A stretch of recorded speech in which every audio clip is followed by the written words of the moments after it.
بسم اللہ الرحمن الرحیم قل اعوذ برب الناس مالک الناس الہ الناس من شر الوسواس الخناس الذی یوسوس فی صدور الناس من الجنۃ والناس۔ جزاک اللہ، سبحان اللہ، بہت ہی خوبصورت انداز میں ہمارے ساتھ آج چھوٹی سی ننھی منی سی عالیہ موجود تھی، اور بلکہ موجود ہیں جنہوں نے خوبصورت انداز میں کلام الہی کی تلاوت مبارکہ فرمائی ہے۔ عالیہ، بہت شکریہ آپ کا، کیسی ہیں آپ؟ ٹھیک ہے؟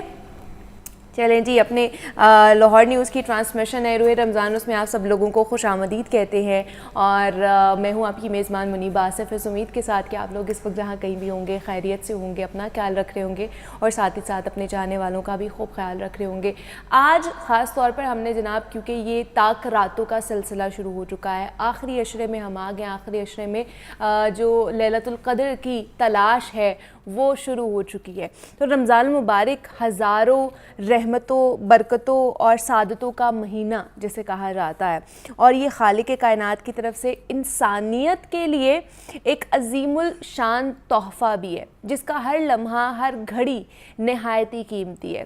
اور اسی رمضان الکریم کی مبارک راتوں میں ایک مبارک اور کہا جاتا ہے کہ جناب قدر و منزلت والی ایسی رات ہے جس میں عبادت کرنا 1000 مہینے کی عبادت سے افضل ہے۔ قرآن حکیم میں بھی جسے لیلۃ القدر کا نام دیا گیا ہے۔ اللہ تعالیٰ کا ارشاد ہے کہ بے شک ہم نے اس کو لیلۃ القدر میں نازل کرنا شروع کیا، یعنی کہ قرآن کو، اور تمہیں کیا معلوم کہ لیلۃ القدر کیا ہے؟ لیلۃ القدر 1000 مہینوں سے بہتر ہے۔ اس میں روح اور فرشتے ہر کام کے انتظام کے لیے اپنے پروردگار کے حکم سے اترتے ہیں، یعنی کہ زمین پر آتے ہیں، اور یہ رات طلوع صبح تک سلامتی ہے۔ اس مبارک رات کے متعلق 4 بنیادی خصوصیات ہیں جو بیان کی جاتی ہے۔ ایک تو نزول قرآن ہے، دوسرا نزول ملائکہ ہے، 1000 مہینوں سے افضل رات ہے یہ، اور پوری شب سلامتی اور رحمت والی رات ہے۔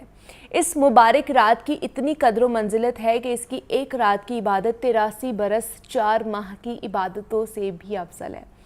اور کیا آپ کو یہ بھی معلوم ہے کہ مبارک رات کا تحفہ ہمارے لیے اتنا خاص کیوں ہے؟ ایک مرتبہ ہوا یہ کہ سید المرسلین حضرت محمد صلی اللہ علیہ وآلہ وسلم صحابہ کے سامنے سابقہ امتوں کے لوگوں کی عمروں کے متعلق بیان کر رہے تھے کہ وہ بہت زیادہ ہوا کرتی تھی۔ پھر اچانک آپ صلی اللہ علیہ وآلہ وسلم کے ذہن میں خیال آیا کہ پہلی امتوں کی عمریں تو بہت لمبی ہوا کرتی تھی، جبکہ میری امت کے لوگوں کی عمریں بہت تھوڑی ہیں۔ اس حوالے سے اگر میری امت کے لوگ نیک اعمال بھی ان پہلی امتوں کی برابری کرنا چاہیں تو بھی نہیں کر سکتے، کیونکہ وہ تو 80 100 سال تک کی اللہ تعالیٰ کی عبادت کیا کرتے تھے، ان کی عمریں تھیں۔ تو صحابہ کرام کو بھی ان برگزیدہ ہستیوں پر بڑا رشک ہوا۔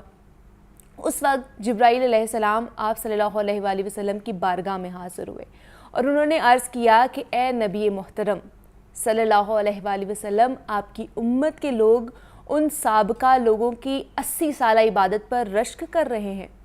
تو آپ صلی اللہ علیہ وآلہ وسلم کے رب نے آپ کو اس سے بہتر عطا فرما دیا ہے۔ اور پھر جبرائیل علیہ السلام نے سورۃ القدر تلاوت کی، اس پر نبی کریم صلی اللہ علیہ وآلہ وسلم کا چہرہ اقدس خوشی سے چمک اٹھا، اور اللہ تعالیٰ نے ہمیں یہ تحفہ اسی لیے عنایت فرمایا ہے کہ ہم اس میں عبادت کر کے اپنے اعمال میں اضافہ کر لیں۔ نبی کریم صلی اللہ علیہ وآلہ وسلم بھی یہی چاہتے تھے کہ ان کی امت درجے میں کسی سابقہ امت سے پیچھے نہ رہے۔ آپ صلی اللہ علیہ وآلہ وسلم نے ارشاد فرمایا کہ یہ رات رمضان کے آخری عشرے کی طاق راتوں میں ہے، یعنی 21 جو گزر چکی ہے، 23 جو آنے والی ہے، 25 27 29 یہ رمضان کی آخری رات میں اس کو تلاش کرو۔ اور فرمایا کہ جو شخص ایمان کے ساتھ ثواب کی نیت سے اس رات میں عبادت کرے گا، اس کے پچھلے تمام گناہ معاف ہو جائیں گے۔ مگر یہ کتنی بڑی بدقسمتی ہے کہ ہم سب کچھ جانتے بوجھتے ہوئے بھی اس رات کی قدر و منزلت سے فائدہ نہیں اٹھائیں۔ ہمیں چاہیے کہ ہم کم از کم طاق راتوں میں ساری رات عبادت کریں اور اللہ کے حضور سجدے میں گرے رہیں۔ نہ جانے کتنی راتیں ایسی ہوتی ہیں کہ جو ہم موبائل فونز چلا کر گزار دیتے ہیں، جس کا کوئی بینیفٹ نہیں ہوتا, کوئی فائدہ نہیں ہوتا. اور جب اتنی عظیم رات کی باری آتی ہے جس کے فائدے ہی فائدے ہیں, تو ہم نیند کا یا اپنی تھکاوٹ کا بہانہ لگا کر سونے کی کوشش کرتے ہیں. اور بدنصیبی ہے ان کے لیے جو اس مبارک شب کی برکت سے محروم رہتے ہیں. حدیث مبارکہ کا مفہوم ہے کہ اس رات کی برکت سے اللہ بڑے بڑے گناہ گاروں کو معاف کر دیتا ہے, اور اگر وہ بھی سچی توبہ کر لیں اور آئندہ گناہ نہ کرنے کا پکا عہد کر لیں تو اس رمضان کو اپنے ہاتھوں سے مت جانے دیں. اگر ہم بھی اس کی طاق راتوں میں عبادت کا پورا اہتمام کریں گے تو انشاءاللہ ہم بھی اس کی برکتوں سے محروم نہیں ہوں گے.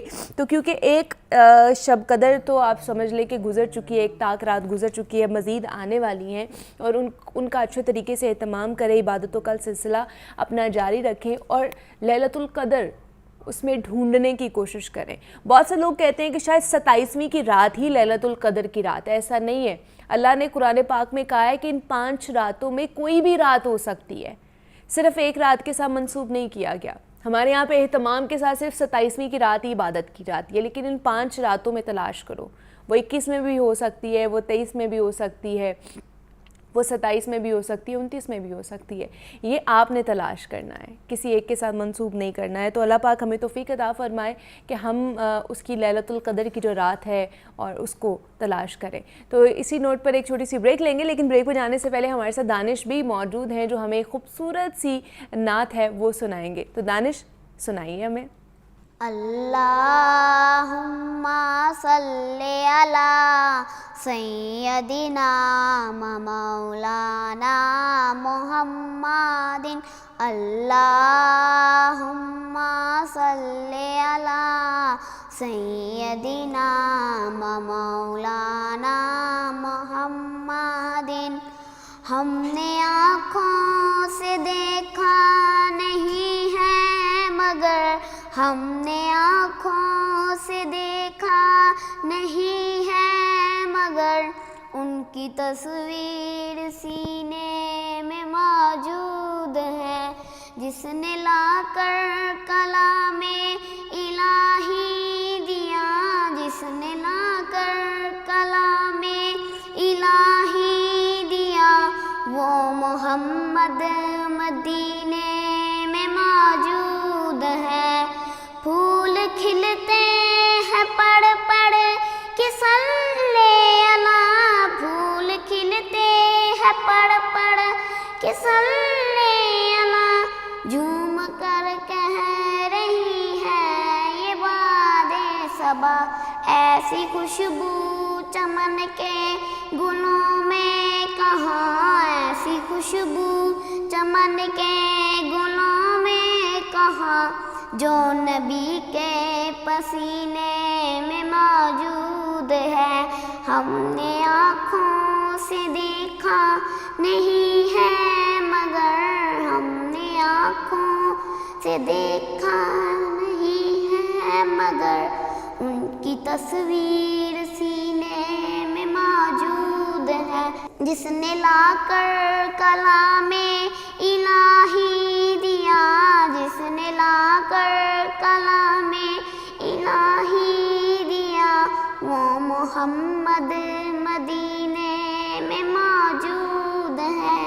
ہم نے مانا کہ جنت بہت ہے حسین, ہم نے مانا کہ جنت بہت ہے حسین, چھوڑ کر ہم مدینہ نہ جائیں کہیں, یوں تو جنت میں سب ہے مدینہ نہیں, یوں تو جنت میں سب ہے مدینہ نہیں, اور جنت مدینے میں موجود ہے. ہم نے آنکھوں سے دیکھا نہیں ہے مگر, ہم نے آنکھوں سے دیکھا نہیں ہے مگر, ان کی تصویر سینے میں موجود ہے. جس نے لا کر کلام الہی دیا, وہ محمد مدینے میں موجود ہے.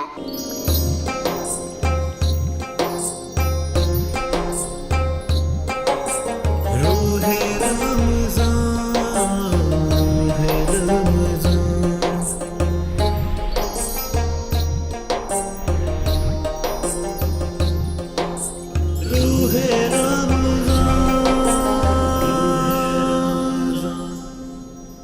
فیضان کی ٹرانسمیشن میں ایک مرتبہ پھر سے آپ سب لوگوں کو خوش آمدید کہتے ہیں، اور آج ہم خاص طور پر ان ننھے منھے بچوں کے حوالے سے بات کریں گے جو آٹزم کا شکار ہوتے ہیں، خاص طور پر کہ ان کا کس طرح کا بیہیویئر ہونا چاہیے، کس طرح کی ان کی تھیراپیز ہونی چاہیے، ان کو سائیکولوجیکلی ہم کس طرح کی ٹریٹمنٹ دے سکتے ہیں تاکہ وہ باقی بچوں کے ساتھ اپنی باقی کی زندگی نارمل طریقے سے گزار سکتے ہیں. کیا واقعی وہ نارمل ہو سکتے ہیں؟ نہیں ہو سکتے ہیں، کیونکہ خاص طور پر اگر باقی بچے نارمل ہیں اور ایک بچہ آپ کا آٹزم کا شکار ہے تو پیرنٹس کو بہت مشکل ہوتی ہے کہ وہ بچے کو ہینڈل کیسے کریں. انہیں نہیں پتہ ہوتا کہ یہ بیماری کیا ہے، اس کو کس طرح ٹریٹ کیا جا سکتا ہے، یہ کون سی مینٹل کنڈیشن ہے.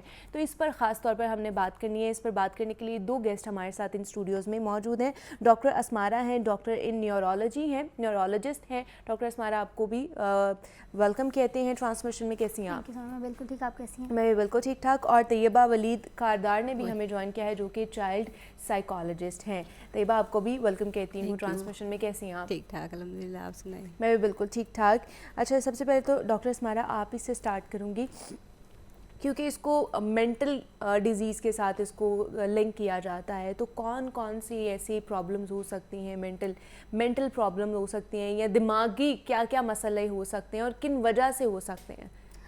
سب سے پہلے تو میں یہ کہنا چاہوں گی کہ یہ جو آٹزم ہے it's not a disease, it's a disorder. ہاں جی، ٹھیک ہے. ڈیزیز ہوتی ہے کہ جو آپ دوائی دیتے ہیں یا میڈیکیشن کرتے ہیں وہ ٹھیک ہو جاتی ہے. اٹس اے ڈس آرڈر جس میں بچہ پریزنٹ کرتا ہے ڈفرینٹ ڈومینس کے ساتھ. مطلب کہ اس بچے میں سینسری ڈیفیسٹس پائے جاتے ہیں.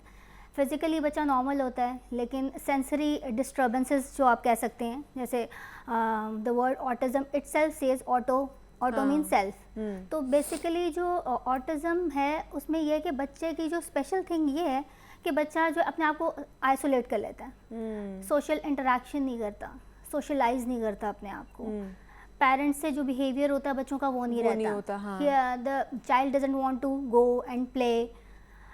کچھ سینسری ڈیفیسٹ ایسے ہیں جیسے پیشنٹ ریپیٹیو بیہیویئر ہوتے ہیں. اچھا. بلیبنگ ہوتی ہے، اسپیچ پرابلمز ہوتی ہیں. بلیبنگ میں یہ ہے کہ اگر بچہ اگر اپنی ماں کو مما کہنا چاہ رہا ہے تو وہ پراپر مما نہیں بولے گا، وہ مما اس طرح. ٹھیک ہے، تو وہ تھوڑا کمیونیکیٹ، ظاہری بات ہے جب آپ کمیونیکیٹ نہیں کر رہے تو بچہ آئسولائز کرے گا، اپنے آپ کو آئسولیٹ کر لے گا، اور بچے کی انٹریکشن لوگوں سے کم ہو جاتی ہے. ہو جائے گا. ٹھیک ہے. اور بچہ ریپیٹیو بیہیویئر شو کرتا ہے، جیسے ٹوائز لائن لگا لینے ہیں، اور اگر آپ کو کچھ اس کو کہہ رہے ہیں تو وہ آپ کو رسپونڈ نہیں کرے گا، بچے کا فوکس نہیں رہے گا. تو ملٹیپل کازز ہیں بیسیکلی. تو مین کاز کیا ہے اس کی؟ ویسے تو یہ ہے ایڈیوپیتھک مینس کہ there is no cause behind it. ٹھیک ہے، لیکن there are other factors that contribute to the autism. اچھا. جس میں ایک تو یہ ہے کہ اکثر جینیٹک ڈس آرڈرز کچھ ہیں جس میں آٹزم کے فیچرز آ جاتے ہیں. کزن میرج کا بھی بہت زیادہ اس میں لنک کیا جاتا ہے، ایسوسیٹ کیا جاتا ہے، یہ ہے اس میں کچھ جینیٹک ڈس آرڈرز ہیں. جیسے کزن میرج میں یہ ہوتا ہے کہ آپ کے جو دونوں اگر فادر مدر میں جینز آ رہے ہیں تو وہ جینیٹک ڈس آرڈرز پری ڈسپوز کر جاتے ہیں اس پیشنٹ میں. تو جینیٹک ڈس آرڈرز کے کچھ جینیٹک ڈس آرڈرز ایسے ہیں جیسے اسپرجر سنڈروم ہے اور چائلڈ ڈسکوگنیٹو سنڈروم ہے. اس میں یہ ہوتا ہے کہ آپ کے جو بچے میں آٹزم کے سمٹمز آ جاتے ہیں لیکن آٹزم اٹ سیلف جینیٹک نہیں بیسڈ. اس کے علاوہ انوائرمنٹل فیکٹرز ہیں، جیسے آج کل ہم دیکھ رہے ہیں کہ بچے اسکرین ٹائم بہت یوز کر رہے ہیں. کوئی پراپر ریسرچ نہیں ہے لیکن ریسنٹ اسٹڈیز ہیں کہ جو بچے اسکرین ٹائم بہت یوز کر رہے ہیں نا ان میں آٹزم کے سمٹمز آ رہے ہیں کچھ. ہاں جی ٹھیک ہے. اور اس کی کوئی ایج لمٹ یا ایج بریکٹ بھی ہے یا نہیں ہے؟ موسٹلی یہ جو آٹزم ہے وہ ارلی چائلڈہڈ میں ہے. ٹھیک ہے. اوکے. اور اس کی آئیڈینٹیفیکیشن بھی یہی ہے کہ آپ کے پیرنٹس یا جو کیئر ٹیکر ہوتے ہیں، سائڈوں کے لوگ ہوتے ہیں، وہ آئیڈینٹیفائی کرتے ہیں کیونکہ یہ سمٹمز ہے، آپ نے بس آئیڈینٹیفائی کرنا. اٹس ناٹ اے ڈیزیز کہ وہ پریزنٹ کرے گا آپ کا with vomiting and diarrhoea. Exactly. ہاں، کہ باقی سائنس سمٹمز آئیں گے. اگر بخار ہو جاتا ہے تو ہمیں پتہ چل جاتا ہے، وامٹنگ ہو رہی ہوتی ہے یا اس طرح کی کوئی چیز ہوتی ہے تو ہمیں پتہ چل جاتا ہے کہ بچے کو یہ بیماری ہے. لیکن اس کی ایز سچ کوئی سائنس اینڈ سمٹمز نہیں پتہ چلتا. یہ آپ نے خود ہی دیکھنا ہے اپنے بچے کو کہ اس میں کیا ایسے بیہیورل ایشوز آ رہے ہیں. اچھا طیبہ آپ کی طرف آؤں گی کہ چائلڈ سائیکالوجسٹ ہیں آپ, تو کس طرح کے سائنس اینڈ سمٹمز اگر بچے کے ہوں, مطلب چھوٹا سا اگر بچہ ہے اس میں یہ چیزیں آ رہی ہیں تو وہ بول تو نہیں سکتا ہے, تو ماں باپ کس طرح کے سائنس اینڈ سمٹمز سمجھ لیں اور ان کو پتہ چل جائے کہ یہ آٹزم کا شکار بچہ؟ ایکچولی جو ہے نا یہ 2 to 3 ایئرس میں بچے کو یعنی کہ 2.5 میں ڈائگنوز ہو جاتا ہے. اچھا, شروع میں انیشیل اسٹیج پہ بچہ کچھ بیبلنگ کر رہا ہوتا ہے, ماما دے دو اور اس طرح کے ورڈس یوز کر رہا تھا, لیکن 2 ایئرس کے بعد یہ ورڈس اس کے اسکپ ہو جاتے ہیں, وہ نہیں بولتا.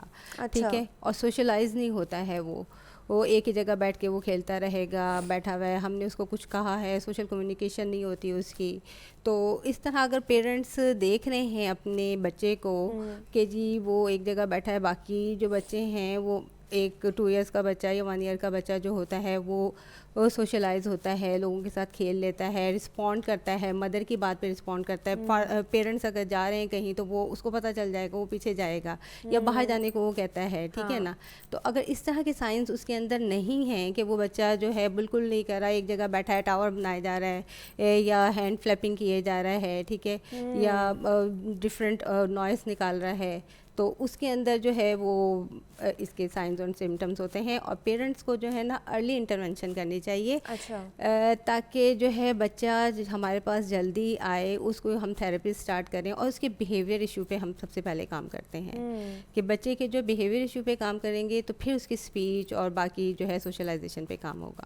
اچھا, میں نے ایسے بچے دیکھے ہیں طیبہ کہ بہت ہائپر ایکٹیو ہوتے ہیں, وہ آٹزم کا شکار آٹسٹ بچے ہوتے ہیں, وہ بہت زیادہ ہائپر, کچھ شاید ہائپو بھی ہوں, لیکن میں نے جو زیادہ دیکھے ہیں وہ ہائپر ٹینشن ہائپر ایکٹیو بچے دیکھے. ایکچولی بات یہ ہے نا کہ جب بچہ اسپیچ نہیں کر سکتا, سوشل انٹریکشن نہیں ہوتی, تو وہ اپنی بات کو کس طرح کمیونیکیٹ کرے گا.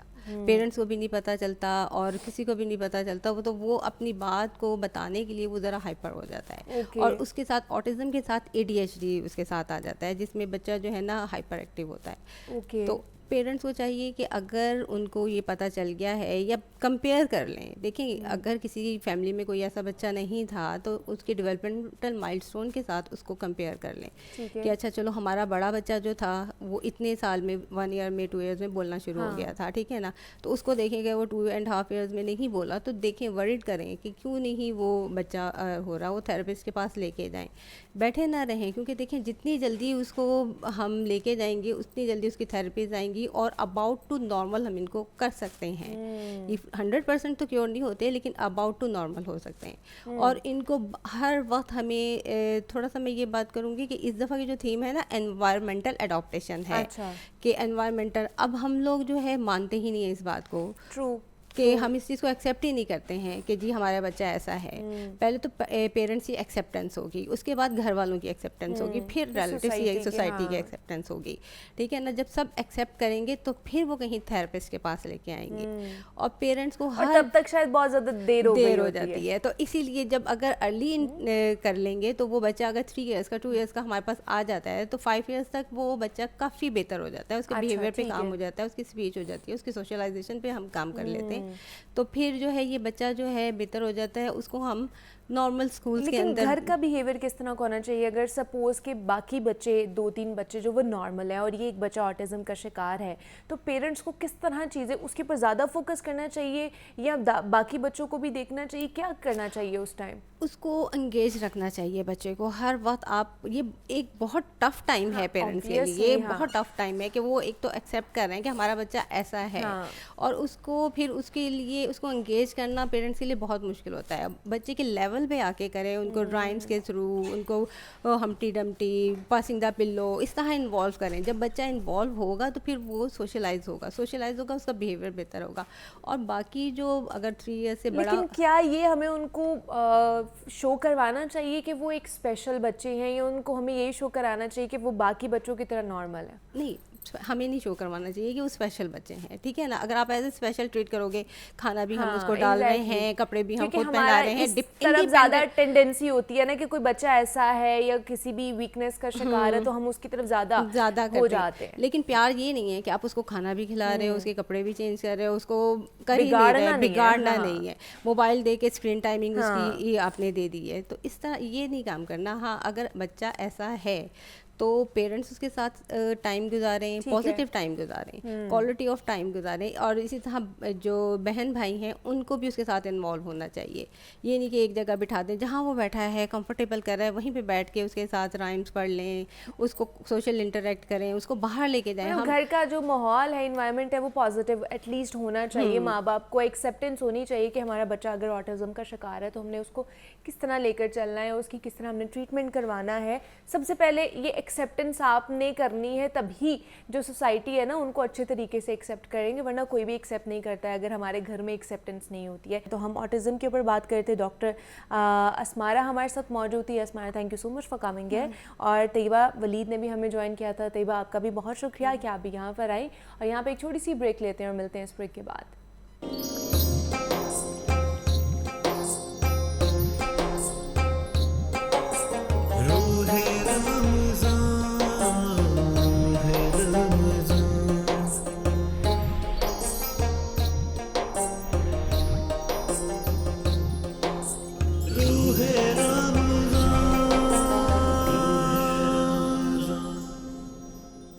ہم نے پرسوں اور کل سیدنا یوسف علیہ السلام کے قصے کو 2 حصوں میں تقسیم کر کے اس کی جزیات اور تفصیلات آپ کے سامنے پیش کی ہیں. یہ قصہ اسی تفصیل کا متقاضی تھا. جس قدر خوبصورت قصہ ہے, جس قدر حسین قصہ ہے, بلکہ یہ احسن القصص خود قرآن حکیم نے اسے کہا ہے, وہ متقاضی تھا کہ ہم اس پہ تفصیل سے بات کریں. تو 2 ہم نے آپ کے سامنے ایپیسوڈز پیش کی ہیں. آج اس سلسلے کی آخری ایپیسوڈ ہے, اور اس میں یہ قصہ تو آپ نے سارا سن لیا. اب ہم اس کا ایک طالب علمانہ ایک تجزیہ, ایک قرآن حکیم کے طالب علم ہونے کے ناطے یا ادب کا طالب علم ہونے کے ناطے میں نے سوچا کہ یہ چند ایک چیزیں بھی بہت اہم ہیں جو اس صورت سے سیکھنے کو ملتی ہیں. چونکہ یوسف علیہ السلام کا قصہ جو ہے وہ زیادہ تر اسی صورت میں سورہ یوسف میں موجود ہے, اور باقی اسکیٹرڈ ایک دو کا جگہوں پہ ہمیں ملتا ہے. باقی انبیاء کرام کا تو مختلف صورتوں میں پھیلا بھی ہوا ہے, یکجا بھی ہے بہت سارا حصہ, لیکن بعض جگہوں پہ پھیلا بھی دیا گیا ہے. لیکن یوسف علیہ السلام کا قصہ جو ہے اس کا زیادہ تر حصہ جو ہے, میجر حصہ, وہ سورہ یوسف میں ہے. تو اس کا میں چاہ رہا تھا کہ اس کو احسن القصص کیوں کہا گیا ہے, اس پہ کچھ چند ایک باتیں ہو جائیں. سب سے پہلی بات تو یہ ہے کہ یہ چند قصوں میں سے ہے قرآن حکیم میں جس میں واقعات تسلسل کے ساتھ پیش کیے گئے ہیں, تسلسل کے ساتھ پیش آتے ہیں قصے میں بھی, اور بیان بھی تسلسل کے ساتھ پیش کیے گئے ہیں, مسلسل ہیں.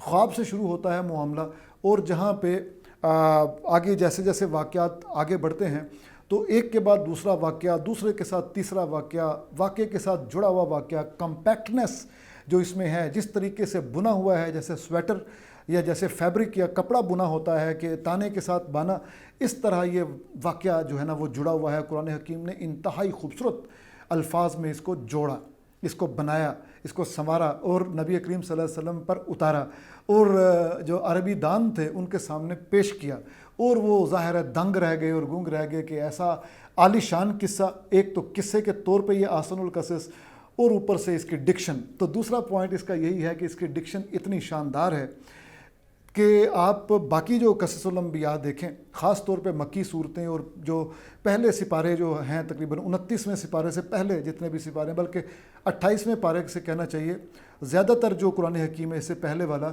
اس میں بڑی آسان عربی ہے اور الفاظ ریپیٹ ہوتے ہیں, جس کی وجہ سے قاری جو ہے قرآن حکیم کا عام قاری وہ بڑی سہولت کے ساتھ پڑھتا چلا جاتا ہے, اور یاد کرنا بھی نسبتاً آسان ہے. جیسے ہی ہم آگے بڑھتے ہیں اور خاص طور پہ 30ویں پارے پہ پہنچتے ہیں تو اس کی ڈکشن جو ہے وہ تھوڑی نامانوس ہے as compare to the previous part of Quran Hakeem. تو یہ ایک اس کی جو تخصص ہے سورہ یوسف کا, وہ یہ ہے کہ اس کی ڈکشن مختلف ہے, اور بزرگ یہ کہتے ہیں کہ چونکہ اس کی ڈکشن مختلف ہے اس لیے this is a little hard to memorize, تھوڑا سا مشکل ہے اس کو یاد کرنا, لیکن ونس یو میمورائز اٹ تو اس کی برکت سے پھر پورا قرآن حکیم آپ کے لیے آسان ہو جاتا ہے. یہ اس کی برکت ہے. تو اس کی جو لفظیات کی در و بست ہے وہ بڑی شاندار ہے.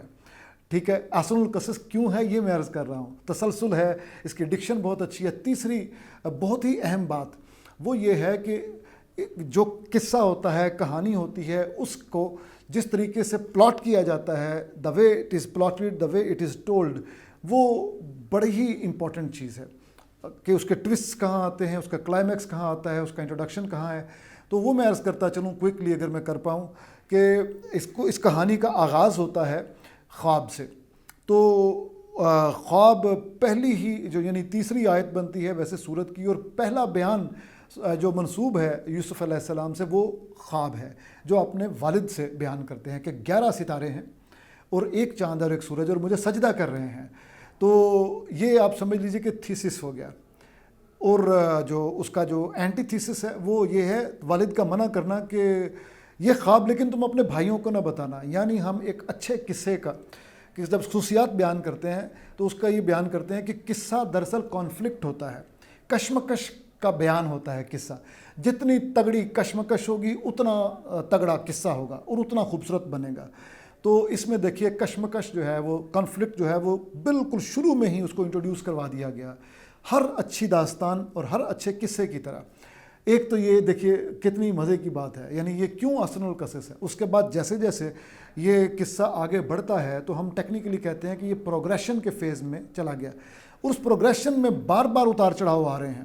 یوسف علیہ السلام کا کنویں میں گرنا, یہ لو پوائنٹ اور ہائی پوائنٹ اس زندہ سلامت نکل آنا, پھر لو پوائنٹ, بلکہ اس سے بھی پیچھے چلیں تو بھیڑیے کا قصہ کہ والد کو کیا بتایا گیا, والد کی آہو بکا یا پریشان ہونا, اور اس کے بعد پھر آپ کا پھر زندہ بھی بچ جانا یوسف علیہ السلام کا, پھر جا کے بکنا, اور ایک بڑے ہی جو ایڈمنسٹریٹر کے لیول کا جو بندہ, آج کے زمانے میں سمجھ لیں کسی چیف سیکرٹری کے لیول کا بندہ, اس کے گھر جانا, یہ قصہ. پھر یوسف کے ساتھ زلیخا کا قصہ, اور یوسف زلیخا کا قصہ تو اتنا مشہور ہے کہ گوئٹے بھی اپنے آپ کو یوسف کہتا تھا, اور اپنی جو ہے نا جس کے لیے وہ شعر لکھتا تھا وہ اس کو زلیخا کہتا تھا. تو یوسف علیہ السلام کا زلیخا کے ساتھ جو قصہ ہے, یہ زلیخا لفظ قرآن حکیم میں نہیں آیا, یہ پہلی کتابوں میں آیا ہے. تو اس کو دنیا بھر کی ادبیات میں بڑا ڈسکس کیا گیا. تو کچھ تو ایسا ہے اس قصے میں کہ جو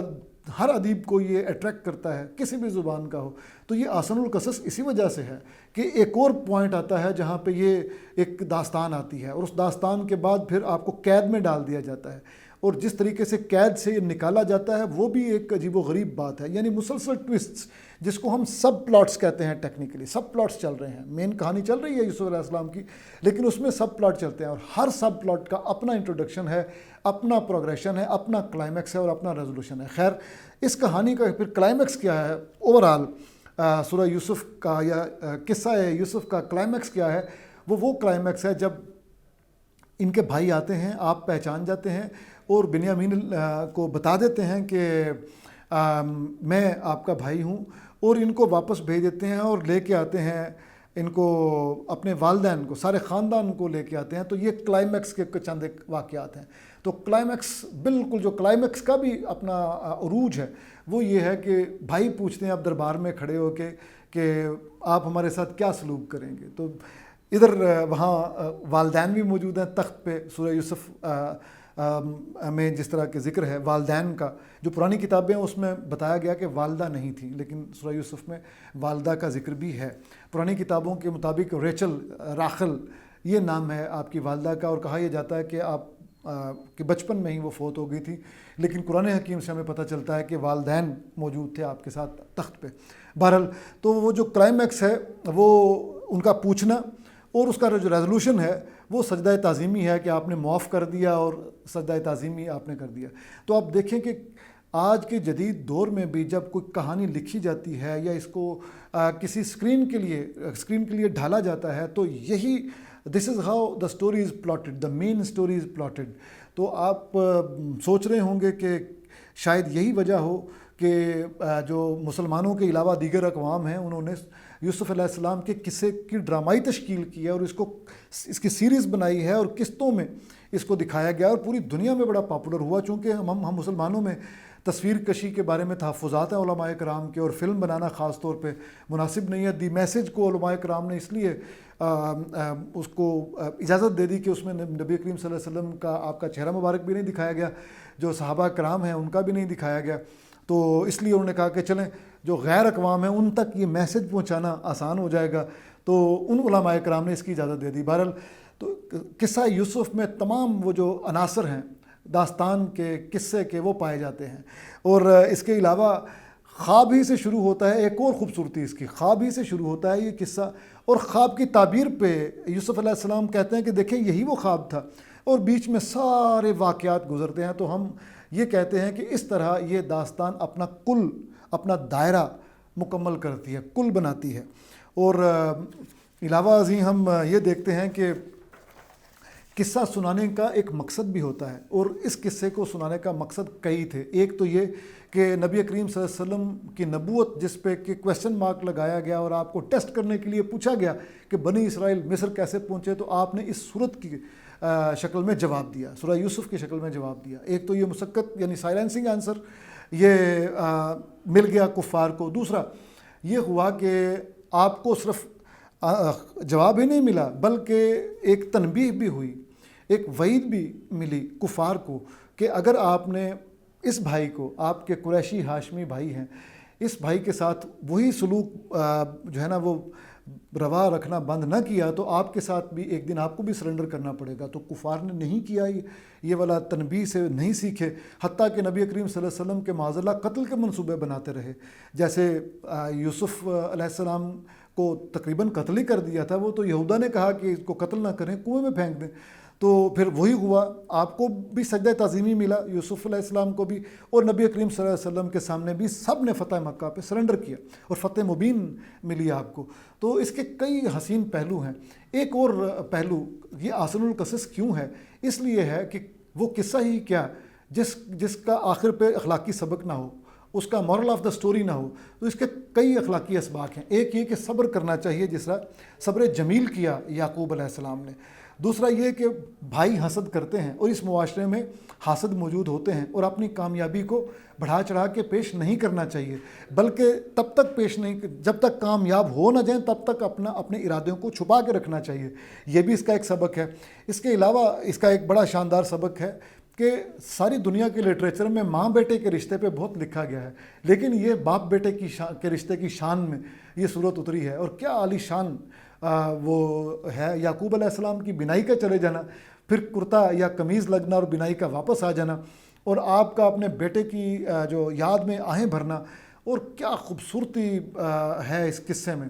تو اس پہلو سے یہ بالکل الگ تھلگ ہمیں کھڑا نظر آتا ہے. پھر ایک اور پہلو ہے کہ اخلاقی پہلو جو ہمیں ملتا ہے اس میں، کہ یوسف علیہ السلام نے سچ بولا زلیخا والے معاملے میں. تو عربی کی کہاوت ہے کہ الصدق ینجی والکذب یہلک، کہ سچ آپ کو نجات دیتا ہے اور جھوٹ آپ کو ہلاک کرتا ہے. تو یوسف علیہ السلام نے سچ بولا، بدترین حالات میں بھی سچ بولا، گھبرائے نہیں، ڈٹے رہے، قید قبول کر لی لیکن ڈٹے رہے. اور پھر اس قصے میں یہ بھی ہے کہ آپ نے کہا کہ جو تم نے مجھ پہ الزام لگایا ہے اس الزام کو تم خود پہلے کلیئر کرو، اس کے بعد پھر میں جو ہے نا تمہارے یہ جو معاملات ہیں اس کو دیکھوں گا.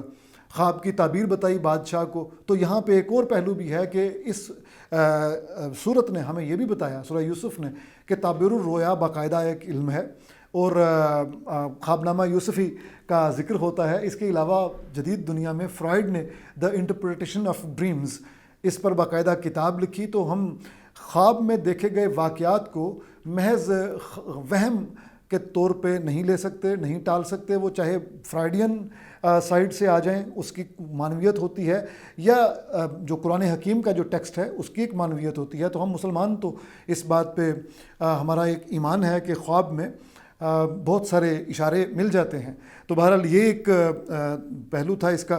اور آخری بات جو اس میں کرنا چاہتا ہوں وہ یہ ہے کہ حضرت یوسف علیہ السلام کے قصے سے ہمیں یہ بھی پتہ چلتا ہے کہ اس احسن القصص، اس حسین ترین قصے سے ہمیں، یعنی قصوں کے حسن سے ہمیں یہ بھی پتہ چلتا ہے کہ اگر آپ میں اہلیت ہے اور آپ اللہ تعالیٰ پہ توکل کرتے ہیں، بھروسہ کرتے ہیں، اور پوری دیانتداری کے ساتھ سمجھتے ہیں کہ آپ میں یہ اہلیت ہے، تو اپنے منہ سے بتانا چاہیے جو بندہ آپ کو کسی عہدے پہ فائز کر سکتا ہو.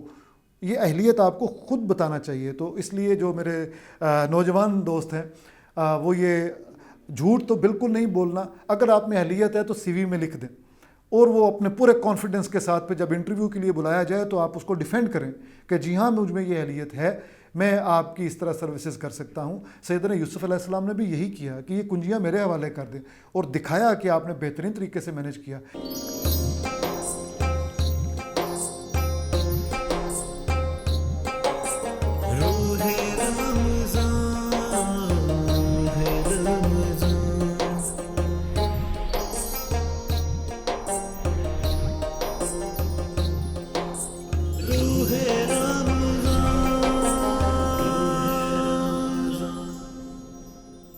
صلی اللہ علیہ یا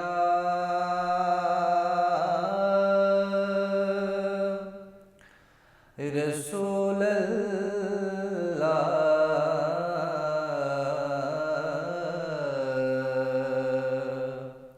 وسلم علیہ یا حبیب اللہ.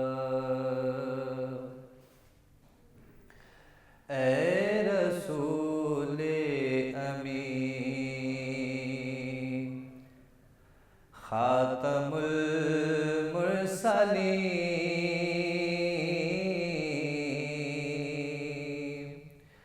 اے رسول امین خاتم المرسلین,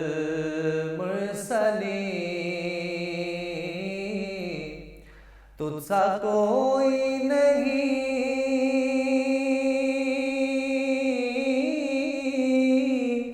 تجھ سا کوئی نہیں,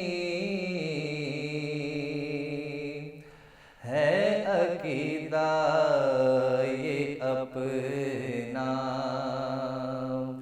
بس صدق و یقین, تجھ سا کوئی نہیں,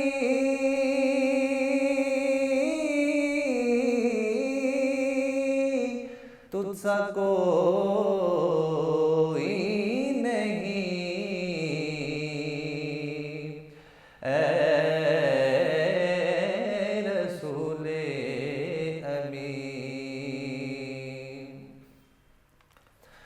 دست قدرت نے ایسا بنایا تجھے, جملہ صاف سے خود سجایا تجھے. دست قدرت نے ایسا بنایا تجھے, جملہ صاف سے خود سجایا تجھے. اے ازل کے حسین, اے ابد کے حسین, تجھ سا کوئی نہیں,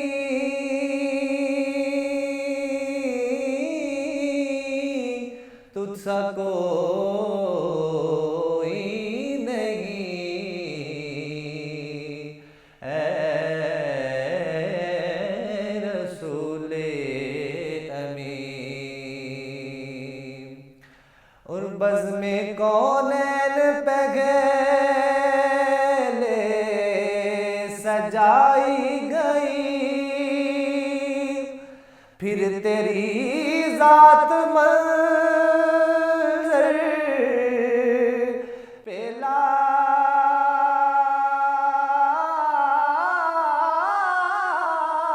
لائی گئی.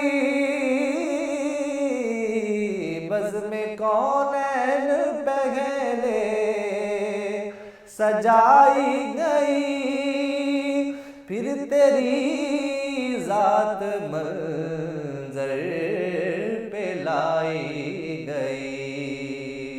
سید الاولین سید الآخرین, تجھ سا کوئی نہیں,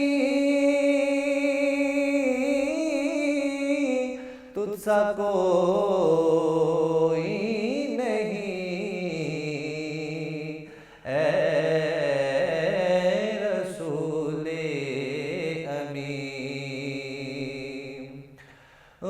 مصطفیٰ مجتبیٰ تیری مدح و ثنا میرے بس میں نہیں، دسترس میں نہیں، مصطفیٰ مجتبیٰ تیری حمد و ثنا میرے بس میں نہیں، دسترس میں نہیں، دل کو ہمت نہیں، لب کو یارا نہیں، تجھ سا کوئی نہیں،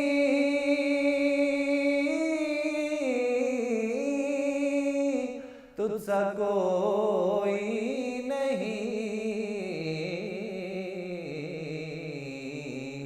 اے رسول امین خاتم المرسلین، تجھ سا کوئی نہیں، تجھ سا کوئی نہیں، اے رسول امین۔ روئے رمضان کی ٹرانسمیشن میں آپ سب کو خوش آمدید کہتے ہیں، اور جناب آج ہم نے بات کرنی ہے زکوٰۃ کے حوالے سے۔ زکوٰۃ ایک اہم ترین مالی عبادت ہے اور اسلام کا بنیادی فریضہ بھی ہے، جسے ہم دردی اور غم خاری کے جذبے کو پروان چڑھانے کے لیے نافذ کیا گیا ہے، اور یہ دولت کی منصفانہ تقسیم کو رواج دینے اور دولت پرستی کے زہریلے اثرات سے نفس کو پاک کرنے کے لیے بھی ہم پر فرض کی گئی ہے۔ ہمیشہ سے انسانی معیشت کے استحکام و مضبوطی اور معاشرے کی ظاہری ترقی میں مال و دولت کا ایک کلیدی کردار رہا ہے۔ جس طرح انسان کے دوران خون میں ذرا برابر بھی فرق آ جائے تو زندگی کو خطرہ لاحق ہو جاتا ہے، ایسے ہی اگر گردش دولت منصفانہ اور عادلانہ نہ ہو تو معاشرتی زندگی کو خطرہ لاحق ہو سکتا ہے۔ اسی خطرے کو زائل کرنے کے لیے اللہ تعالیٰ نے زکوٰۃ و صدقات کا نظام قائم کیا ہے۔ اللہ تعالیٰ نے قرآن کریم میں اکثر مقامات پر صلاۃ کے ساتھ ساتھ زکوٰۃ کی ادائیگی کا بھی حکم دیا، اور زکوٰۃ ارکان اسلام میں سے ایک اہم رکن ہے۔ اس کا مقصد یہ ہے کہ دولت صرف چند ہاتھوں تک محدود ہو کر نہ رہے، بلکہ مستحقین اور ضرورت مند لوگ بھی اس سے فائدہ اٹھائیں۔ اسلام نے جہاں زکوٰۃ کے فضائل اور فوائد کا ذکر کیا ہے، وہیں پر اس فریضے کو چھوڑنے اور اس میں غفلت سے کام لینے والوں کے بارے میں وعید بھی بیان فرمائی ہے۔ قرآن و سنت میں زکوٰۃ کی فرضیت اور فضیلت اور اہمیت پوری وضاحت کے ساتھ بیان کی گئی ہے، اور ہر صاحب حیثیت اپنے مال میں سے جو کچھ حصہ ہے وہ دیگر اپنی دنیا و آخرت سنوار سکتا ہے وہ دے کر، اور زکوٰۃ ادا کرنے والے کے لیے رب نے کیا انعامات مقرر کیے ہیں، اس حوالے سے آج ہم نے بات کرنی ہے زکوٰۃ اور فطرانے پہ۔ ڈاکٹر صاحب ہمارے ساتھ موجود ہوں گے، لیکن یہاں پہ ایک چھوٹی سی بریک لوں گی، اور جاتے جاتے ایک خوبصورت سی نعت ہے وہ سنتے جائیے۔ دست بستہ ہے جہاں سارے زمانے والے، دست بستہ ہے جہاں سارے زمانے والے، کتنے اعلیٰ ہیں محمد کے گھرانے والے، کتنے اعلیٰ ہیں محمد کے گھرانے والے، نام زندہ ہے تیرا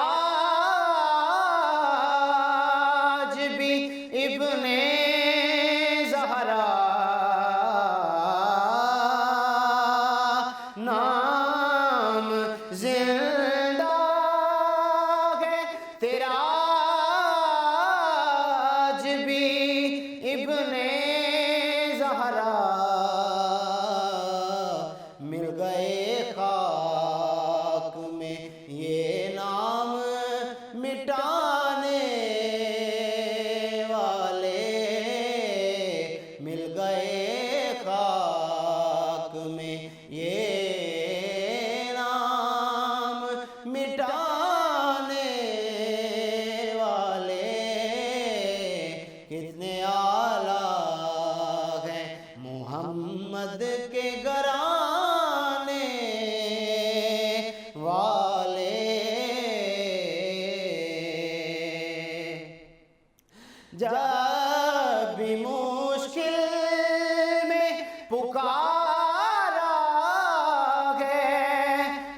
چلے آئے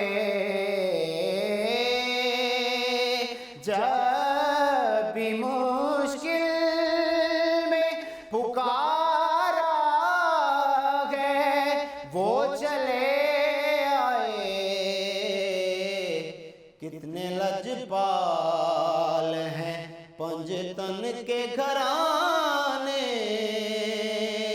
والے کتنے لجپال ہیں پنجتن کے گھرانے والے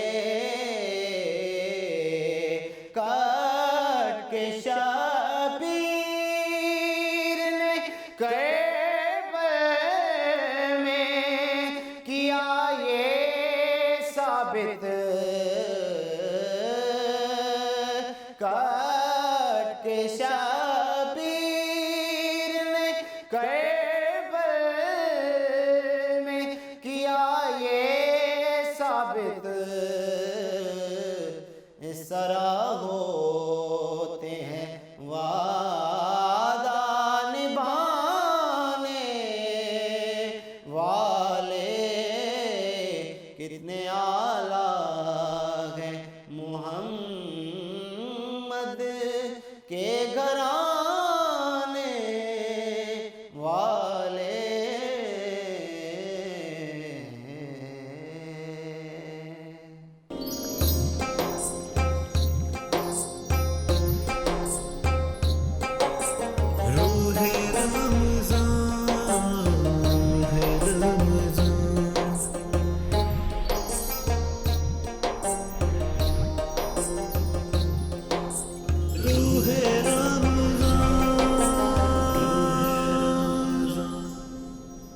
روح رمضان کی ٹرانسمیشن میں ایک مرتبہ پھر سے آپ سب لوگوں کو خوش آمدید کہنی ہے. اور جناب آج ہم نے خاص طور پر زکوٰۃ کے حوالے سے بات کرنی ہے. جس طرح بریک پر جانے سے پہلے میں بات کر کے گئی ہوں. ڈاکٹر پیر طارق شریف زادہ صاحب ہمارے ساتھ اسٹوڈیو میں ہیں اور معروف سیرت اسکالر ہیں. اور زکوٰۃ اور خاص طور پر فطرانے کے حوالے سے ہم نے بات کرنی کیونکہ کم ہی دن باقی رہ گئے ہیں اور اگر آپ کی زکوٰۃ نکلتی ہے تو آپ کو اس کا پتہ ہونا چاہیے تاکہ ان مستحق لوگوں تک پہنچائی جا سکے اور وہ بھی عید سے پہلے پہنچائی جا سکے تاکہ ان کی بھی عید اچھی گزرے.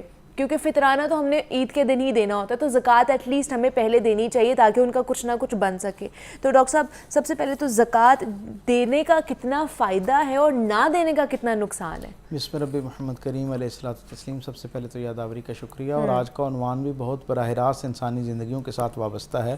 اور میں یہ سمجھتا ہوں کہ دین رحمت نے ہمیں اللہ کے قرب اختیار کرنے کے حوالے سے جو عبادات عطا کی ہیں جنہیں میں نعمت کے طور پہ تصور کرتا ہوں کیونکہ ان عبادات کی نتیجے کے طور پر آپ کو اللہ کی رضا اللہ کی خوشنودی حاصل ہوتی ہے. آپ کی اس زندگی کے اندر بھی یہ ساری چیزیں راحت کا آسانیوں کا ذریعہ بنتی ہیں اور آخرت کی جو اخروی زندگی ہے ہمیشہ رہ جانے والی زندگی ہے اس کے لیے بھی ان چیزوں کے ان کی نسبت اور برکت سے اللہ تعالیٰ جو ہے وہ خیر کا معاملہ فرمانے کا وعدہ فرماتا ہے.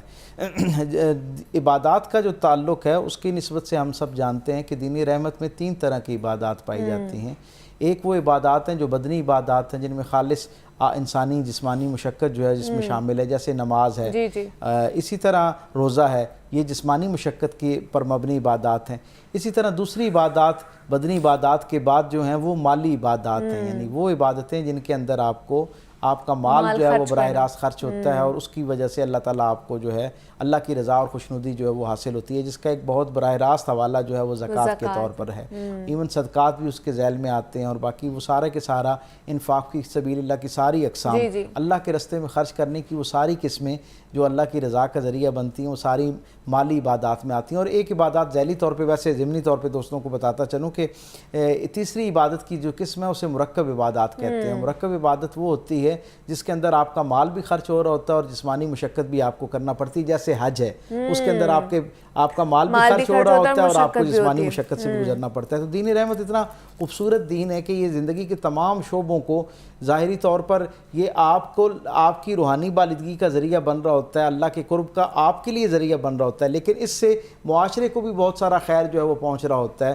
اور خاص طور پہ معاشرے کے اندر موجود وہ جو محروم طبقات ہیں ان کی داد رسی کا ذریعہ بنتا ہے. اور اسلام یہ چاہتا ہے کہ دین رحمت سے وابستہ جتنے لوگ بھی ہیں اس پاکیزہ معاشرے کے اندر رہنے والے سارے لوگ جو ہیں وہ مالی طور پر کم از کم اس بنیادی آسودگی میں داخل ہو جائیں جہاں سے زندگی نسبتاً آسان ہونا شروع ہو جاتی ہے، اور انہیں کوئی بہت زیادہ محرومی اور وہ محرومی اور مایوسی جو ان کو محرومی سے اگلے درجے پر مایوسی تک لے جاتی ہے اور پھر مایوسی ان کو کفر تک لے جاتی ہے، اس ماحول سے بچایا جائے۔ تو یہ جو فائنینشیل امپاورمنٹ کا ایک کانسیپٹ اس دین اسلام کے اندر موجود ہے، اسلام کا نظامی معیشت جو ہے اس کا جو بنیادی نقطہ اور حوالہ ہے وہ زکوٰۃ ہے۔ اس لیے ہم دیکھتے ہیں قرآن حکیم کے اندر جہاں بھی اللہ نے نماز کا ذکر کیا ہے وہیں پہ اس کے ساتھ زکوٰۃ کا بھی ذکر کیا ہے، اور خود سرکار دو عالم صلی اللہ علیہ وسلم کی فرامین مقدسہ سے ہم تک یہ بات پہنچتی ہے کہ جو شخص نماز کا اہتمام کرے، روزے کا اہتمام کرے، باقی سارے کام کرے، اور اگر زکوٰۃ کا انکار کرے تو حضور نے اس کے بارے میں یہ کہہ رکھا ہے، اس سے برات کا اعلان کر رکھا ہے کہ اس کام سے کوئی تعلق نہیں ہے۔ آپ یہ دیکھیے نا کہ حضرت زکوٰۃ کی اتنی اہمیت، حضرت ابوبکر صدیق رضی اللہ تعالیٰ عنہ کا زمانہ ہے،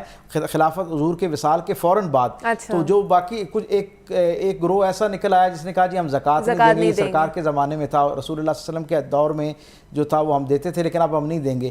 تو کچھ صحابہ نے کہا کہ ابھی کیونکہ بہت تازہ زخم ہے اور کہیں اس سے مسائل پیدا نہ ہوں تو ایک آدھ برس جو ہے وہ مصلحت کے طور پر خاموشی اختیار کی جائے۔ تو حضرت ابوبکر صدیق جیسی نرم خو طبیعت رکھنے والی شخصیت، انہوں نے یہ کہا کہ اگر کوئی شخص حضور کے زمانے میں زکوٰۃ کے طور پر ایک اونٹ لاتا تھا اور اس کے ساتھ رسی بھی لاتا تھا، اور آج وہ کہتا ہے کہ میں اونٹ تو دینے کو تیار ہوں، یعنی اتنی قیمت رسی نہیں دینا چاہتا جو بہت ظاہری طور پر قیمت میں کم ہے، آپ نے فرمایا میں اس کے لیے بھی جہاد کے لیے نکلوں گا، اس کو بھی روکنے کے لیے اس عمل سے۔ تو یہ اس درجے کی اس کی اہمیت جو ہے وہ زکوٰۃ کی دین رحمت کے اندر موجود ہے۔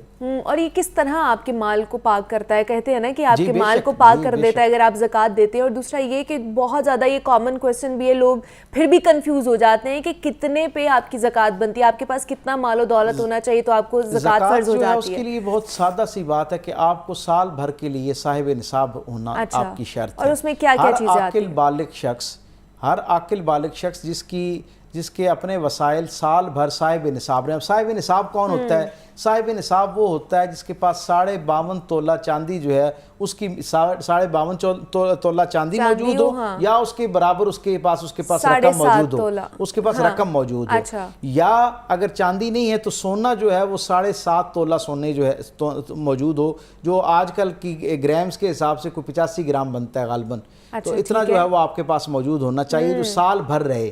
اچھا یہ دو جو جنس کی شکل میں ہیں یہ دونوں چیزیں موجود ہوں، یا 5 جو ہے نا ذیل ہیں جن کے اندر اتنی رقم اس کے پاس، اتنے وسائل اس کے پاس موجود ہونے چاہیے، یعنی یا تو اس کے پاس جسے ہم کہتے ہیں سونے کی شکل میں موجود ہو، چاندی کی شکل میں موجود ہو، مال تجارت کی شکل میں اس کے پاس موجود ہو، تیسرا درجہ جو ہے، اور گھر کے اندر جو مال اسباب ہے جو اوورال اس کے پاس سامان ہے اس کے اندر موجود ہو، یا کیش فارم میں ڈائریکٹ رقم اس کے پاس اتنی موجود ہو۔ یعنی جو آج کل ہمارا جو اسٹیٹ بینک آف پاکستان نے اس دفعہ جو رمضان کے اندر زکوٰۃ کا جو نصاب رقم پر قائم کیا ہے وہ تقریباً 1,35,000 اور کچھ روپے بنتے ہیں۔ تو یعنی اس کا مطلب یہ ہے کہ اگر کسی کے پاس سال بھر اتنی رقم موجود رہے تو وہ بھی آپ یہ کہہ سکتے ہیں کہ اس کے اوپر بھی وہ بھی صاحب نصاب شمار ہوتا ہے۔ اب کیونکہ صاحب نصاب شمار ہوتا ہے اس لیے صاحب نصاب ہونے کی وجہ سے اس کے اوپر زکوٰۃ کتنی ہے، ٹوٹل جو اس کا ایسڈ ہوگا، اب یہ کیا ہوگا، یہ ایک کو بنیاد بنا کے جو ہے وہ حساب نہیں ہوگا، بلکہ ٹوٹیلٹی میں آپ کے پاس ان 5 مدات میں جو کچھ موجود ہے اس کا آپ دیانتداری کے ساتھ اس کی ایک رقم نکالیں گے کہ اس کی ٹوٹل مالی جو حیثیت ہے وہ کیا ہے، جو اس کی فائنینشیل ورتھ اور ویلیو ہوگی اس کا 40واں حصہ جسے عرف عام میں ہم 2.5% کہتے ہیں، کم از کم ہم اتنا نکالیں گے۔ یہ ہمارے ہاں ایک یہ بھی تاثر ہے کہ شاید اتنا ہی نکال دینا کافی ہے، یہ تو فرض ہے نا، یہ تو براہ راست آپ نے دینا ہی دینا ہے، اس سے زیادہ بھی اگر آپ نکالیں تو یہ اللہ کے راہ میں جو ہے نا آپ کی حوالے سے خوشنودی کا ذریعہ بنے گا۔ اچھا یہ لازمی ہے کہ 1 سال تک یہ آپ کی چیزیں آپ کے پاس موجود ہیں؟ مطلب اگر سپوز کہ 1 مہینہ پہلے آپ کے پاس چیزیں ہیں یا 1 دن پہلے آپ کے پاس چیزیں ہیں، کیا تب بھی زکوٰۃ فرض ہو جاتی ہے؟ زکوٰۃ کے لیے سال بھر صاحب نصاب رہنا ضروری ہوتا ہے، سال یہ بڑی بھر اہم بات ہے۔ ٹھیک ہے، یعنی باقی کئی مدات ابھی ہم فطرانے پہ بات کریں گے تو اس پہ میں عرض کروں گا کہ وہ 1 دن کا صاحب نصاب ہونا ہے، لیکن زکوٰۃ کے لیے سال بھر کم و بیش ایک ایوریج وہ جو اماؤنٹ ہے اتنا، یعنی اس کا بہت آسان سا، اس کا آپ اپنے دل سے اس کا فیصلہ لیں پوری دیانتداری کے ساتھ، اور یہ اس کی جو اہمیت ہے اللہ کی نظر میں، جو اس کا مقام ہے اللہ کی خوشنودی حاصل کرنے کے حوالے سے اس کو ذہن میں رکھتے ہوئے اور اس کے نہ عمل کرنے میں اور اس میں کسی حوالے سے بے احتیاطی کرنے پر جو اللہ کی طرف سے ناراضگی اور وبال کا خدشہ ہے اس کو ذہن میں رکھتے ہوئے پوری دیانتداری سے سوچیں کہ آپ کے پاس سال بھر آپ کتنی رقم پر یا کتنی مالیت کی اثاثے پر آپ صاحب نصاب رہے ہیں، آپ کے پاس وہ موجود رہا ہے، اس کا 40واں حصہ جو ہے اس کو نکالیں اور پھر اپنے جو قرآن حکیم کے اندر جو اللہ رب العزت نے اس کی مدات بیان کر رکھی ہیں، وہ جو 9 بنیادی طور پہ اس کی جو ہیں شعبہ جات ہیں جن پہ اس کو خرچ کیا جا سکتا ہے، اس پہ کریں، اس کو خرچ کرنا چاہیے۔ اچھا دوسرا یہ کہ اور اس کو اسی ترتیب سے خرچ کرنے کی کوشش کرنی جس طرح اللہ نے پرائرٹی وائز، جس طرح اللہ رب العزت نے اس کو بیان کیا۔ بتایا۔ اچھا دوسرا یہ کہ جس طرح آپ نے کہا کہ 7.5 تولہ سونا عموماً یہ ہمارے گھروں میں عورتوں کے پاس ہوتا ہے، تو عورتوں کے پاس ہے تو وہ الگ اپنی زکوٰۃ دیں گی، مردوں کے پاس ان کی مالی چیزیں ہیں وہ الگ زکوٰۃ دیں گے، اور اگر عورت کما نہیں رہی ہے، خود سے سیلف انڈیپینڈنٹ نہیں ہے، تو پھر وہ کیسے زکوٰۃ دے؟ اسلام کا ایک بہت بہترین مالی اصول یہ ہے، معیشت کے حوالے سے اسلام کے اندر ایک بہت رحمت پر مبنی جو ہے نا ایک اصول یہ ہے کہ وہ دولت کو کسی ایک جگہ منجمد نہیں رکھنا چاہتا، وہ نہیں چاہتا کہ سرمایہ چند لوگوں تک محدود رہے، سرمایہ کسی بھی شکل میں ہو، یعنی وہ کیش فارم میں ہو یا اس طرح کی مالیت میں ہو، جیسے سونا ہے، چاندی ہے، باقی چیزیں ہیں۔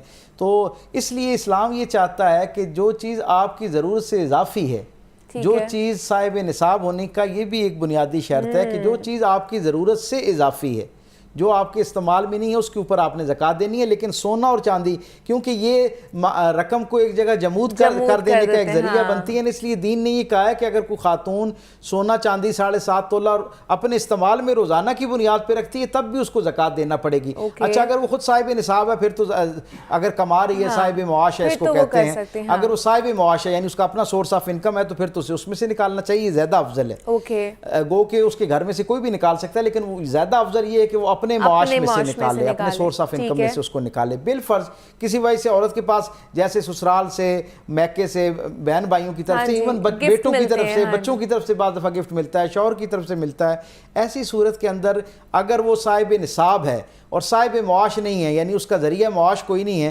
لیکن اس کے پاس وہ موجود ہے، تو اس کے بارے میں یہ ہے کہ پھر بھی اس نے نکالنا ہے، اور کوئی ذریعہ موجود نہ ہو تو جو اس کے پاس صاحب نصاب ملک ہے نا اس کا، یعنی جو سونا ہے یا چاندی ہے، اگر وہ اس مالیت کی ہے تو اس میں سے زکوٰۃ کی رقم کا حصہ جو ہے اس کو بیچ کے باہر نکالے، تاکہ معاشرے کے اندر یہ جو رزق ہے، یہ وسائل جو ہیں وہ چند لوگوں تک محدود نہ رہیں بلکہ یہ اوورآل سرکولیشن میں پورے معاشرے میں یہ خیر جو ہے وہ پہنچے اور اس کی برکتیں پہنچے۔ کیا بات ہے، اللہ پاک نے کتنا آسان کر کے ہمارے سامنے یہ ساری چیزیں بتا دی ہیں کہ آپ نے کس طرح جو ہے نا وہ زکوٰۃ کے حوالے سے بھی خاص طور پر غور و فکر کرنا ہے۔ اس پر بھی ہم نے زکوٰۃ پہ بات کی ہے، ہم نے اب فطرانے پہ بات کرنی ہے، لیکن یہاں پہ ایک چھوٹی سی بریک لیں گے اور ملتے ہیں اس بریک کے بعد۔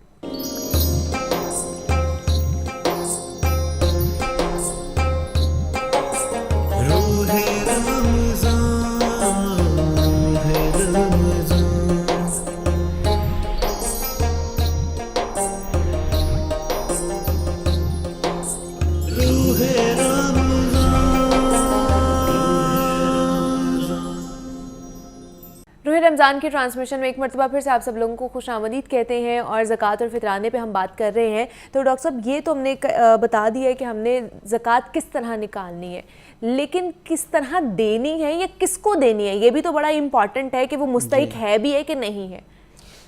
دین رحمت جو ہے نا وہ اس زکوٰۃ کے معاملے کے حوالے سے، انفاق فی سبیل اللہ کے حوالے سے، یعنی اللہ کے راستے میں رزق خرچ کرنا، مال خرچ کرنے کے حوالے سے اتنا احتیاط پسند ہے کہ وہ رقم کو نکال لینے پر میری ذمہ داری ختم نہیں کرتا، بلکہ میری ذمہ داری رقم نکالنے سے لے کر مستحق کو ڈھونڈنے تک اور پھر اس تک اسے بحفاظت پہنچانے تک، پورے وقار کے ساتھ پہنچانے تک یہ میری ذمہ داری میں رہتا ہے۔ اور ان سارے مراحل میں سے کوئی مرحلہ بھی اگر کہیں کمزور رہ جاتا ہے، یعنی صحیح نصاب مرتب کرنے میں کہیں کمزوری رہ جاتی ہے، یا صحیح آدمی تک پہنچنے میں کہیں کمزوری رہ جاتی ہے، یا دینے میں وہ وقار اور وہ جو ایک احترام ہونا چاہیے، عزت نفس کا خیال رکھا جانا چاہیے، وہ کہیں کمزور پڑ جاتا ہے، میں اس کا خیال نہیں رکھ پاتا، تو تب بھی یہ عمل جو ہے وہ ناقص ہو جاتا ہے، یہ کامل نہیں رہتا۔ ہماری ذمہ داری رقم نکالنے سے لے کر مستحق تک پہنچانا اور پورے وقار کے ساتھ پہنچانے تک کی ہے۔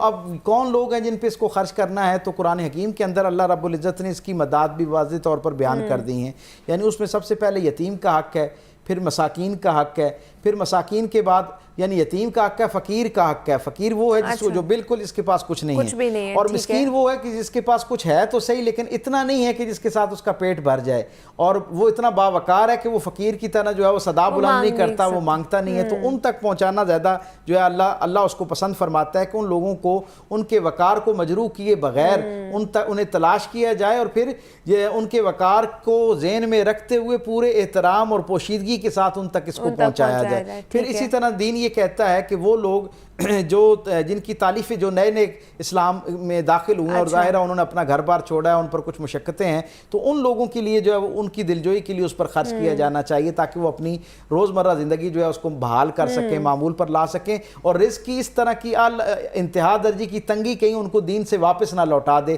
اس نعمت سے دوبارہ محروم نہ کر دے، تو ان پر خرچ کرنے کا دین بتاتا ہے۔ پھر جو عمال ہیں یعنی یہ جو زکوٰۃ جو ہے وہ کلیکٹ کرنے والے لوگ ہیں، وہ کہیں ان کی طرف سے کوئی مجبوراً کیونکہ وہ ظاہر اس کام میں لگے ہیں، وقت دے رہے ہیں، توانائی صرف کر رہے ہیں، تو کہیں ان کی طرف سے اس کے اندر کوئی بددیانتی نہ ہو جائے، اس لیے ان کا بھی مال شرعی طور پہ ان کا حق رکھا گیا اور وہ ان زکوٰۃ کا ایک حصہ ان تک بھی پہنچنا چاہیے۔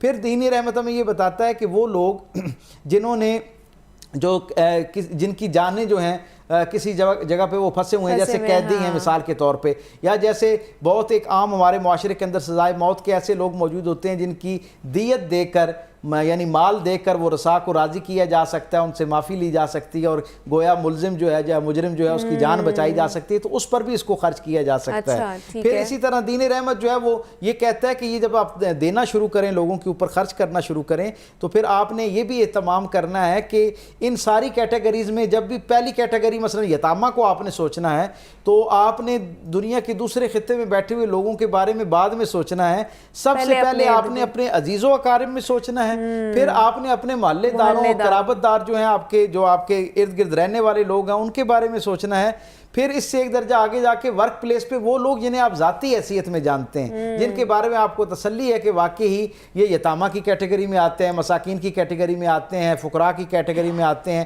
یا جو باقی مدات میں نے بیان کی ہیں ان میں سے کسی کیٹیگری میں آتے ہیں۔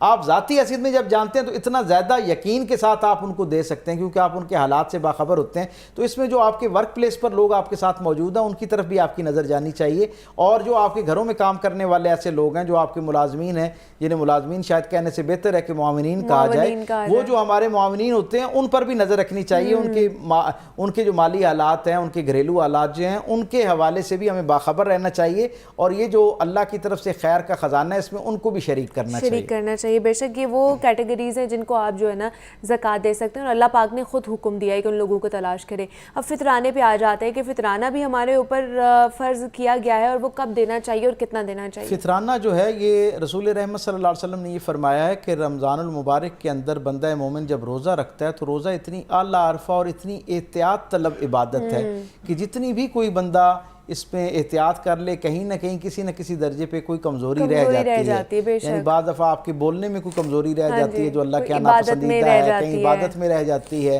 کبھی سننے میں، کبھی نگاہ کے حوالے سے آپ کے دیکھنے میں، وہ ساری جسے کہتے ہیں نا احتیاطیں نہیں ان پہ عمل پیرا ہوا جا سکتا جنہیں جو روزے کا تقاضا ہیں۔ سو اس کا سبب کیا ہوتا ہے کہ پھر اللہ رب العزت نے ایک آسانی ہمارے لیے پیدا کر دی کہ یہ جو ہمارا فطرانہ ہوتا ہے یہ حقیقت میں ہم پہ واجب اسی لیے کیا گیا ہے کہ تاکہ ہمارے یہ روزوں کی کمی بیشی جو ہے اس کو پورا کر سکے، تاکہ روزے اپنی کامل حالت میں اللہ کے پاس پہنچے۔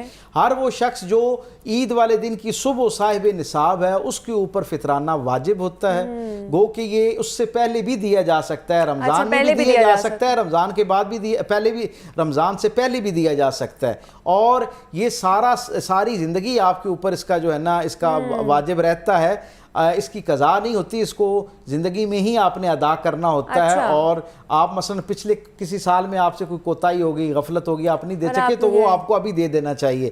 اور سب سے اعلیٰ عرفہ حالت تو یہ ہے کہ آپ رمضان کے آغاز میں، میں سمجھتا ہوں اس کو دینا اس حوالے سے بہتر ہے کہ تاکہ وہ کسی نہ کسی کے کام آ سکے اور وہ عملی طور پر اپنی زندگی میں اس کو شامل کر سکے۔ عورت اگر صاحب نصاب ہے، وہی جو صاحب نصاب کی شرائط ہم نے زکوٰۃ میں بتائی ہیں وہی اس کے لیے ہیں۔ اگر طلوع فجر جو ہے عید والے دن کی جو طلوع فجر ہے اس پر اگر عورت صاحب نصاب ہے تو وہ صرف اپنے اس کے اوپر واجب ہے اپنا فطرانہ دینا. لیکن اسی گھر کے اندر اگر مرد ہے اور وہ صاحب نصاب ہے تو وہ اپنا بھی جو ہے اس کے اوپر فطرانہ واجب ہے, اور اپنے گھر کے اندر موجود وہ جو نابالغ بچے ہیں وہ یا وہ بزرگ جو اب عملی طور پر زندگی سے کنارہ کش ہو گئے ہیں, جن کا کوئی سورس آف انکم نہیں رہا, ان کی طرف سے بھی, کیونکہ وہ گھر کا سربراہ ہے اس لیے اس کی طرف سے ان سب کی طرف سے جو ہے وہ دیا جائے گا. اور اس میں وہ ایک سال کی جو شرط ہے وہ شرط نہیں ہے. اس کا جو بنیادی تقاضا ہے اس کے بارے میں دین ہمیں یہ بتاتا ہے کہ ہم جو اس آخری دن جس دن آخری سورج طلوع ہوا اس دن جو ہے اس کے حساب سے دینا ہے مثلا. اور یہ 2.25 کلو جو ہے عرف عام میں براہ راست بات کروں تاکہ لوگ بہت زیادہ کنفیوز نہ ہوں, لگ بھگ جو جنس جو ہم چیز اپنے استعمال میں رکھتے ہیں, اپنی خوراک میں رکھتے ہیں, اس کا یعنی آٹا ہے یا گندم ہے وہ 2.25 کلو جو ہے اس کی قیمت ہم نکالیں گے. جیسے آج کل سرکاری ریٹ جو ہے اس کا کوئی 260 روپے کے قریب بنتا ہے. اور جو گندم, لیکن اس میں ایک بڑی اہم بات یہ ہے کہ ہم اس گندم کے حساب سے نکالیں گے جو گندم میں نے اور آپ نے اپنے گھر میں استعمال کی ہے, اس کے حساب سے وہ کوئی 330 یا 350 کلو 350 روپے کے قریب جو ہے نا ایک آدمی کا نکلتا ہے. لیکن سرکاری آٹے کے بعد اب جیسے جو ہے تو جو ہے وہ تقریباً 1075 روپے اس کے بنتے ہیں. اسی طرح کھجور جو ہے وہ 2300 روپے اس کی بنتی ہے. تو ہمیں کشمش جو ہے وہ 3100 روپے بنتی ہے. تو ہمیں یہ کوشش کرنی چاہیے کہ جو اعلیٰ سے اعلیٰ درجے کا جو عمل ہے اس کے اعتبار سے اختیار کیا جانا چاہیے تاکہ زیادہ سے زیادہ لوگوں کی مدد ہو سکے, اللہ کی رضا کا ذریعہ بن سکے. بالکل ایسے ہی ہے کہ اور آپ لوگوں نے ابھی بھی ٹائم باقی ہے, تھوڑا بہت ہے فطرانے میں بھی اور زکوٰۃ میں بھی, تو وہ آپ لوگوں کو ادا کر دیں تاکہ ان کی عید اچھی ایٹ لیسٹ ہو جائے. زکوٰۃ جو ہے اس کے لیے رمضان کا ہونا ضروری نہیں ہے, پورا سال میں کسی وقت بھی جب آپ کی مالیت پوری ہو جاتی ہے تو آپ پہ زکوٰۃ واجب ہو جاتی ہے. ٹھیک ہے جی. ڈاکٹر پیر طارق شریف زادہ صاحب ہمارے ساتھ موجود تھے. ڈاکٹر صاحب بہت شکریہ آپ کے وقت کا, اور اسی نوٹ پہ ہمیں اجازت دیجیے. اللہ حافظ.